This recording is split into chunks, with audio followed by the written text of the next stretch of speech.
Assalamualaikum warahmatullahi wabarakatuh. Bismillah, alhamdulillah, wa syukuri nikmatillah, la haula wala quwata illa billahil aliyul azim. Islam diambang kehancuran. Kebanyakan orang yang bersyariat Islam mengira yang disebut muslim itu yang melakukan ibadah sholat. Yang tidak sholat disebut non-muslim. Kalau dilihat sekilas memang demikian. Pemahaman yang seperti ini dimentahkan oleh agama lain yang saat ini ada yang ikutan mengerjakan ibadah sholat. Apakah mereka layak disebut mengokohkan agama atau menegakkan tiangnya agama? Rukun Islam yang pertama dan kedua tidak dapat dipisahkan. Baginda Nabi Muhammad SAW diangkat menjadi nabi apa langsung melakukan sholat yang dibawa untuk umat akidah atau tauhid atau keilmuan syahadat dengan durasi waktu 13 tahun baru ada perintah sholat. Apa setelah ada perintah sholat baginda Nabi berhenti mengajarkan tauhid yang berarti dakwah tauhid dengan durasi 25 tahun dan 12 tahun durasi mengerjakan sholat yang dilakukan Nabi.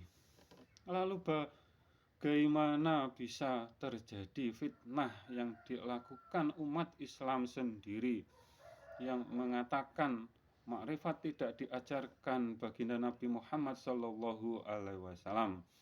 Lalu untuk apa semua nabi yang ada atau yang menjadikan nabi itu siapa? 25 nabi plus rasul ada untuk apa? Lalu yang dulu sebelum baginda Nabi Muhammad SAW apa ada yang sholat seperti umatnya baginda Nabi Muhammad SAW? Apakah nabi-nabi yang terdahulu itu non-muslim? Lalu yang disebut Islam itu yang bagaimana? Menurut kami semua nabi itu agamanya Islam karena satu tauhid, satu Tuhan, satu tujuan, hanya mencari ridhonya Tuhan. Semua manusia dilahirkan membawa Islamnya masing-masing yang disebut Islam sejati. Kalian itu hijaumu atau jati dirimu atau hakikatnya dirimu, ruh kalian yang telah bersaksi dan berjanji kepada yang meniupkan ruhmu. Maaf, jangan sangka Tuhan punya mulut dan jangan tuhankan ruhmu sendiri. Manusia ada dua sisi, jasmani dan rohani. Jangan tiru tauhid tetangga di sana, nabinya yang dituhankan. Kalian samakan ruhmu dengan Tuhan. Yang demikian sama dengan tauhidnya Fir'aun. Islam diambang kehancuran karena umatnya baginda Nabi Muhammad SAW tidak iman dengan seruan ayat Al-Quran. Memang semua umat Islam tidak ada yang menolak adanya Al-Quran, akan tetapi secara pemahaman banyak yang ingkar dengan seruan ayat ketuhanan. Itu pun mereka tahu kalau yang ingkar ayat disebut kafir atau yang tidak percaya disebut non-muslim. Umatnya baginda Nabi Muhammad SAW yang selamat hanya satu, yang masih dalam barisan atau yang mau merapatkan barisan dan lurus dengan imamnya atau baginda Nabi Muhammad SAW yang sebagai imamnya umat Islam dalam hal keilmuan Islam dan imannya atau ahlu sunnah wal jamaah. 37 mengaku dalam ber, dalam ber, dalam bersyariat, lalu tauhid. 37 mengaku ahlu sunnah. Anggaplah kelompokmu yang paling benar dalam bersyariat, lalu tauhidnya bagaimana? Apa iman dengan seruan ayat dalam pengertian zat-Nya Tuhan,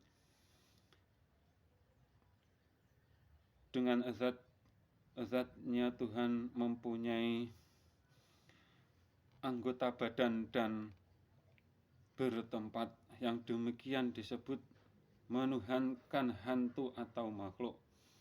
Rapatkan barisanmu, itu bukan saling menginjak kanan dan kiri, akan tetapi bersanadlah Islam dan imanmu ke nabimu. Tanpa itu sia-sia amal ibadahmu.